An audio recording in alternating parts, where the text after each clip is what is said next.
Shalom, peuple de Dieu. Shalom à tout le monde.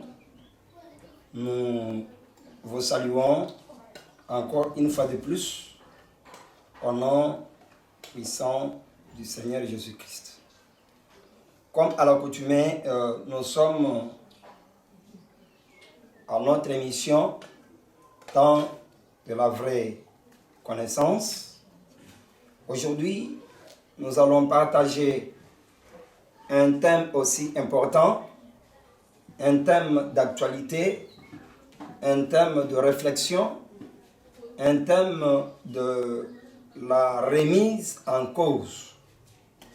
Il s'agit bien de ce thème qui est tiré en Ecclésiaste, chapitre 7, verset 14.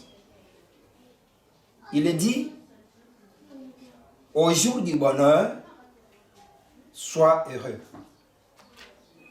Au jour du malheur, réfléchis.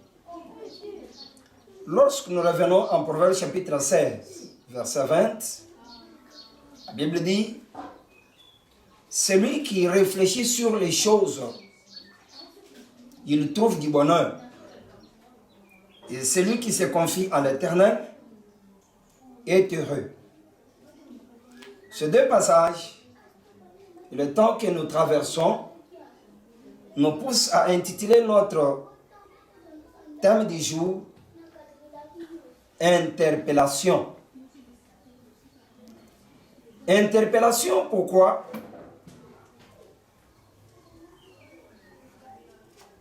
Nul n'est censé ignorer ce que le monde est en train de traverser aujourd'hui. Nul n'est censé ignorer le fléau qui a désactivé tous les domaines de la vie sur toute la planète. Je peux dire que les économies sont aux arrêts, les voyages sont aux arrêts,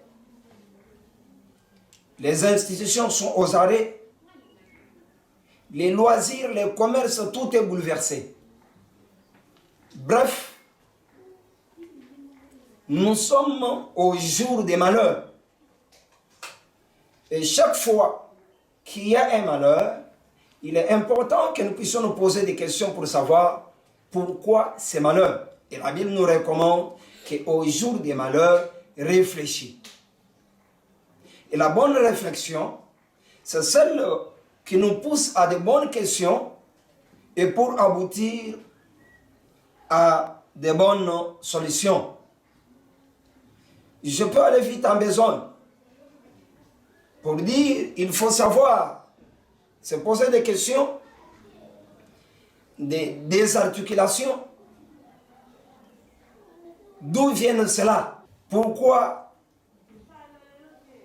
des arrêts, des épidémies? Et jamais le monde a connu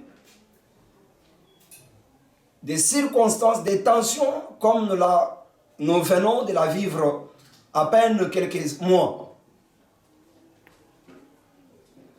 Alors,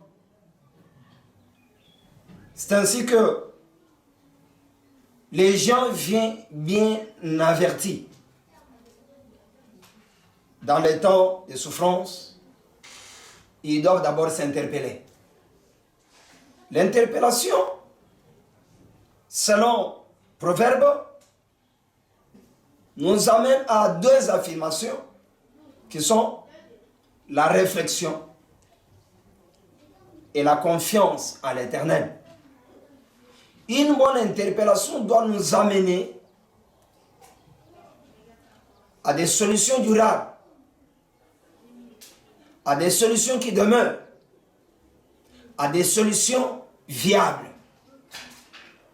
Il se peut que de toutes les solutions préconisées à travers le monde, aucune d'elles ne tient. La seule solution qui peut tenir, ça ne peut que venir de l'Éternel. Voilà pourquoi Zacharie chapitre 1 verset 3, Dieu dit, revenez à moi. j'ose croire que cette introduction est couverte d'une conclusion ou solution: revenir à l'Éternel. Les inventions, les recherches, les questionnements, les réflexions, sans Dieu, ne pourront jamais aboutir à des solutions dont le monde a besoin.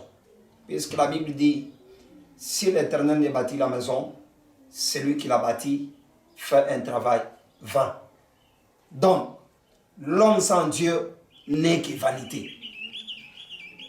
C'est ainsi que tout part d'un constat d'épidémie, des morts massives, des inversions des valeurs, des crimes par-ci par-là. Bref, tout est opposé à la vie normale, au bien commun. Tout est le contraire.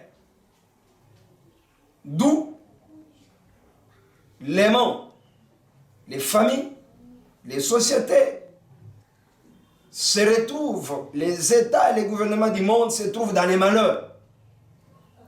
Ça doit nous interpeller et on doit réfléchir dans le bon sens. Cette réflexion dans le bon sens doit nous amener à nous examiner, à examiner nos voies, à examiner nos vies, à examiner nos limites. Et bien sûr, dans la technologie, l'homme est allé au-delà des limites. Dans les inventions, l'homme est allé au-delà des limites. Ainsi, il faut comprendre que, étant dépassé les limites, nous devons retourner aux limites dressées par l'Éternel. Nous devons quitter des crimes, quitter des fautes, quitter là où nous sommes allés loin de Dieu, loin de la volonté de Dieu, et revenir à Dieu. Et c'est là la raison de notre interpellation. Nous pouvons nous poser la question pour dire, qui sont interpellés? D'une façon brève, tout le monde est interpellé. D'une façon générale, ce sont les leaders, sur le plan politique, sur le plan religieux, sur le plan familial, sur le plan militaire, économique, et que sais-je encore. Donc, notre thème est si vaste qu'aujourd'hui nous allons survoler la première partie et prochainement nous allons entrer en détail. Étant interpellé, l'homme politique est allé au-delà de ses limites avec des injustices, avec la technologie. L'homme veut prendre la place de Dieu dans ses inventions. Avec les lois immoraux, avec le libertinage exacerbé, les impunités, bref, les antivaleurs dans nos États, les antivaleurs dans le domaine politique ont pris le dessus sur les valeurs établies par les créateurs. D'où l'homme politique, le leader politique, est interpellé à revenir sur le bon sens. Lorsque nous allons dans les lois immoraux, nous voyons aujourd'hui la bestialité, l'homosexualité, qui est érigée en un système de lois normales. Ce qui est un dépassement des limites, ce qui doit nous interpeller aujourd'hui. Tant que nous allons demeurer à légitimer ce qui n'est pas légitime, ce qui n'est pas dans la voie de Dieu, nous allons toujours subir les conséquences de ce que nous-mêmes nous avons établi comme loi. Et nous serons abandonnés par l'Éternel. Nous serons frappés par des plaies de tout genre. D'où l'homme politique doit revoir sa loi, doit revoir son pouvoir, doit revoir sa justice. Le monde politique est, si je peux me permettre la tautologie, dominé par la domination de l'homme par l'homme.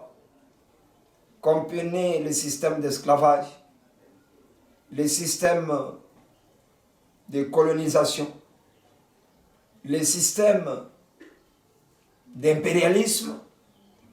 Et aujourd'hui, je ne sais pas citer toute une litanie des systèmes instaurés, changés à tout moment. L'homme cherche à prendre la place de Dieu. L'homme cherche à écraser les autres. L'homme cherche à établir les lois d'injustice. Les plus forts dominent sur les forts, sur les faibles plutôt, et les plus faibles sont écrasés. Et à cela, Dieu intervient afin que l'homme revienne à la justice. Afin que l'homme revienne sur la vraie voie, la voie de la justice, la voie de la piété dans nos différentes constitutions. Lorsque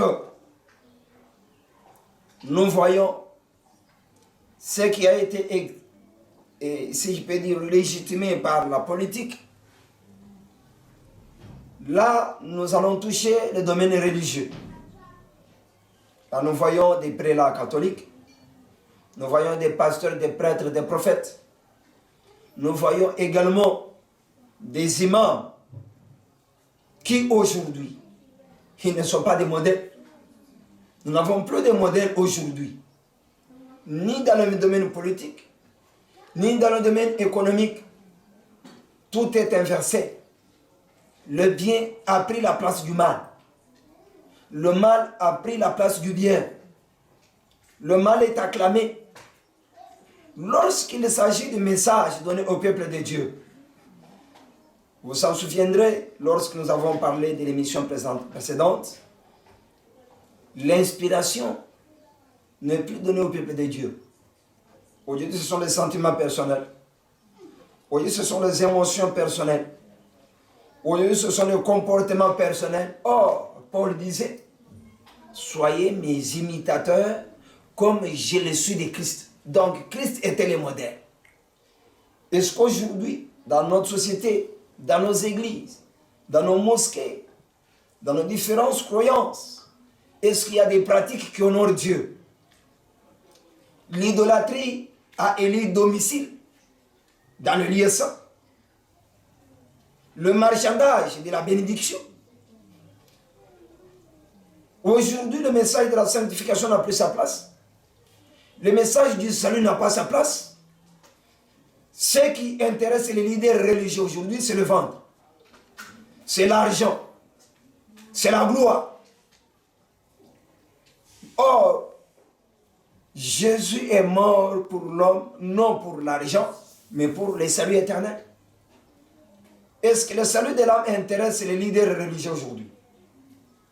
Est-ce qu'aujourd'hui les leaders religieux ont un message de repentance, de revenir à l'éternel? En ces temps de malheur, c'est le temps d'interpellation, c'est le temps de réfléchir. Puisque celui qui réfléchit sur les choses, il obtient le bonheur, dit Proverbe. Est-ce qu'aujourd'hui on réfléchit sur le salut du peuple de Dieu? Est-ce qu'aujourd'hui on prêche sur l'enlèvement de l'Église? Tous les signaux sont presque à leur terme. Moi je croyais, et je crois que la Bible ne me contredirait pas, que le message de l'heure, ça pouvait être que l'enlèvement, qui préparait l'Église de Dieu à rencontrer le Seigneur, puisqu'il revient bientôt. Non, non. Lorsqu'on a faim, il faut prêcher argent. À tout prix argent. Les matins argent. Les soirs argent. Permettez-moi, je suis de ceux-là qui prêchent argent. Mais ça doit nous interpeller. Ça doit nous interpeller. L'argent ne doit pas être notre motivation de message. Aujourd'hui, il y a plus que l'argent. C'est l'enlèvement. Aujourd'hui, il y a plus que la bénédiction. C'est le salut d'une âme qui demeure encore dans le péché. C'est la venue imminente de Jésus-Christ. Je demande, je supplie aux hommes de Dieu, aux leaders religieux, de revenir à l'essentiel. D'être modèle pour le peuple. Aujourd'hui, sur nos prédications, sur nos chairs, qu'on appelle chairs, il y a beaucoup plus du politique que du salut. Il y a plus du combat que de l'amour. La Bible nous dit, priez pour ceux qui vous maltraitent. Aimez-vous les uns les autres. Priez pour vos ennemis. Est-ce qu'aujourd'hui, dans nos églises sont devenues des champs de combat contre la sorcellerie? Que les chants d'amour, que les chants de la venue imminente de Jésus-Christ, de la repentance aujourd'hui. Oui, peuple de Dieu, oui, serviteur de Dieu, servante de Dieu, Dieu nous interpelle. Ces moments doivent nous interpeller. Ces difficultés doivent nous interpeller. Est-ce qu'aujourd'hui on peut parler au peuple de Dieu du voyage? Est-ce qu'on peut parler du voyage? Mais je vais dire à quelqu'un, oui, on peut parler du voyage, mais de quel voyage? Le seul voyage, aujourd'hui, il faut interpeller le peuple de Dieu. Il faut enseigner au peuple de Dieu que nous sommes des voyageurs, nous sommes des pèlerins sur la terre. Aujourd'hui, les peuples de Dieu ont oublié qu'ils sont des voyageurs sur la terre et ils viennent d'une cité vers une autre cité, la cité céleste. C'est cette cité-là, c'est ce voyage-là. Est-ce qu'aujourd'hui, quelqu'un qui attendait le visa, il peut aller en réclamer? Pour la France, pour les États-Unis? Non. Il y a un visa que l'Église doit chercher. C'est le visa du ciel. Voilà pourquoi Paul dit que me sert-il de gagner le monde et perdre mon âme. La cupidité a pris place dans l'Église, dans nos prédications, dans nos enseignements, même dans le chef des fidèles. Pasteur a tout pris l'argent. Pasteur a tout pris le mariage. Pasteur a tout pris mes ennemis. Non, non, les ennemis seront là. Mais Dieu l'Éternel est aussi là. Même si les ennemis sont là. Mais ils sont que l'escalier de notre élévation. Les ennemis ne peuvent pas nous empêcher de recevoir le salut, d'atteindre la vie éternelle. Le matérialisme, le culte de personnalité. Si vous n'êtes pas qualifié d'homme de Dieu, je pense que même les collaborateurs vont en subir. Alors, plus rien de modèle dans l'église de Dieu. Prophète, pour le vendre. Pasteur, pour le vendre. Tous ces mots et non les autres. Laissez-moi vous dire, peuple de Dieu. Laissez-moi vous dire, pasteur, imam, serviteur de Dieu, servant. Nous devons revenir à l'Éternel. Ça doit nous interpeller au temps des souffrances. Réfléchis. Et la bonne réflexion, c'est de revenir à l'Éternel. Ce qui est grave, pour terminer cette portion, est que l'idolâtrie est entrée dans l'Église. On adore des hommes de Dieu, on adore des riches, on adore même des statues. Vous avez l'exemple de la cathédrale de France. Vous en connaissez la suite.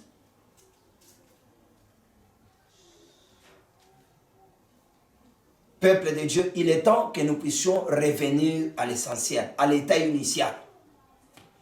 Il est temps que nous puissions prendre Dieu comme référence dans nos comportements, dans nos vies. Puisqu'après cette vie, il y a une autre vie.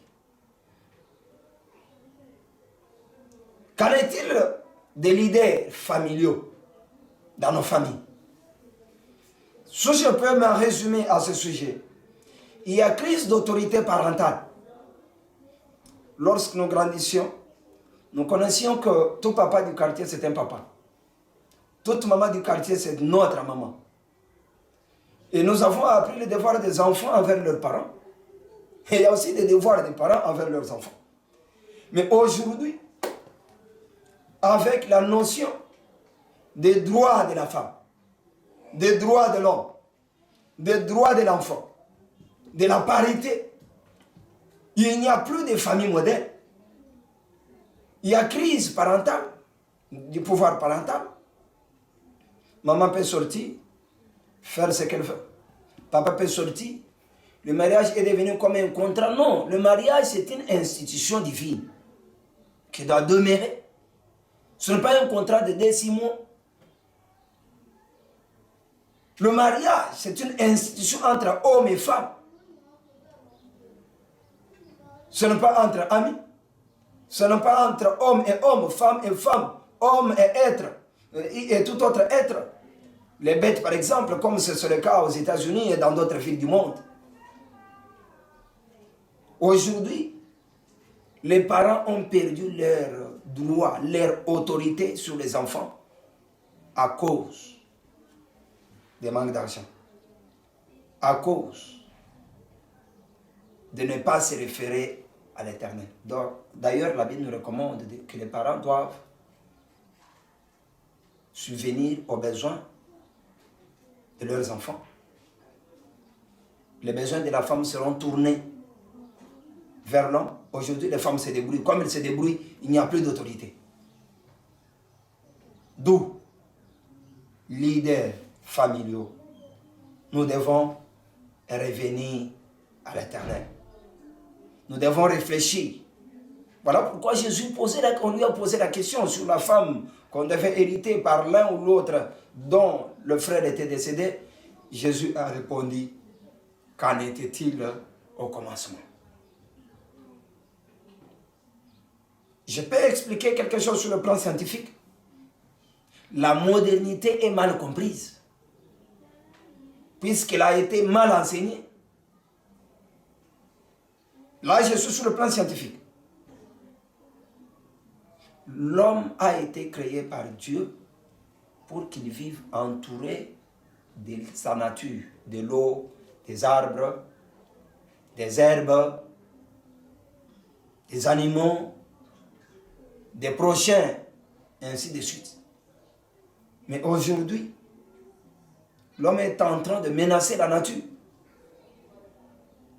Ce dont le Seigneur a mis dans la nature pour sa survie, pour sa longévité, il est en train d'éliminer. Et après il dira, ce sont les démons, ce sont les sorciers. Non, la Bible dit, mon peuple périt faute de connaissances. D'où notre mission. Le temps de la vraie connaissance. Si je peux m'étaler sur 2 points importants, le domaine militaire, n'en parlons même pas. C'est l'anarchie, les antivaleurs, la trahison, la rébellion, la trahison. Tu peux t'imaginer quelqu'un qui fait coalition avec des armées qui se coalisent pour la sécurité parfois des frontières, mais ils sont là en train d'exploiter des minéraux au profit des multinationales. Tu peux t'imaginer dans le domaine militaire, il y a des inventions. Les inventions qui sont faites. Ce n'est pas pour détruire quoi que ce soit, mais c'est pour détruire l'homme. Or, il est écrit dans la Bible, tu ne tueras pas. Mais aujourd'hui, les militaires savent que l'arme, c'est pour tuer quelqu'un, c'est pour tuer une personne.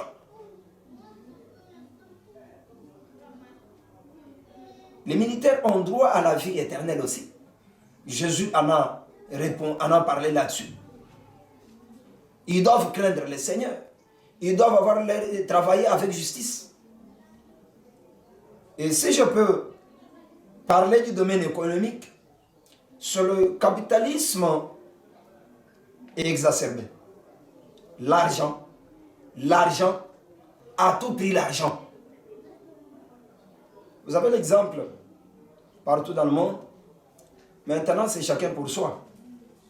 Tous les dons qu'on est en train de donner, ce ne sont pas des dons. Il y a toujours des intérêts là derrière. Il n'y a pas l'esprit de communion. Il n'y a pas l'esprit d'entraide. quand il y a crise d'une marchandise sur le terrain et que vous avez suffisamment de marchandises, il faut doubler le prix. Et ce sont les mêmes commerçants, ce sont les mêmes opérateurs économiques qui sont dans nos églises, en train de chanter, de dire, Yesu na lingi yo. Frère, sois béni. Mais ce frère que tu dis sois béni, c'est ce même frère à qui tu vends la marchandise triplée par deux par trois en ces temps de crise. C'est en ces temps qu'on veut savoir qui sont les vrais frères.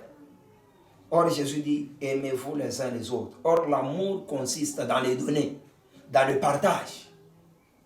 Aujourd'hui, les opérateurs économiques, ils doivent réfléchir, même s'ils peuvent vendre les stocks, stock peut terminer, mais ils vont les racheter encore où? Et je peux dire à quelqu'un, si quelqu'un peut compter sur ses efforts, les efforts ne sauvent pas. Si quelqu'un peut compter sur son intelligence, sur son économie, l'économie ne sauve pas. Une seule personne sauve, c'est Jésus de Nazareth.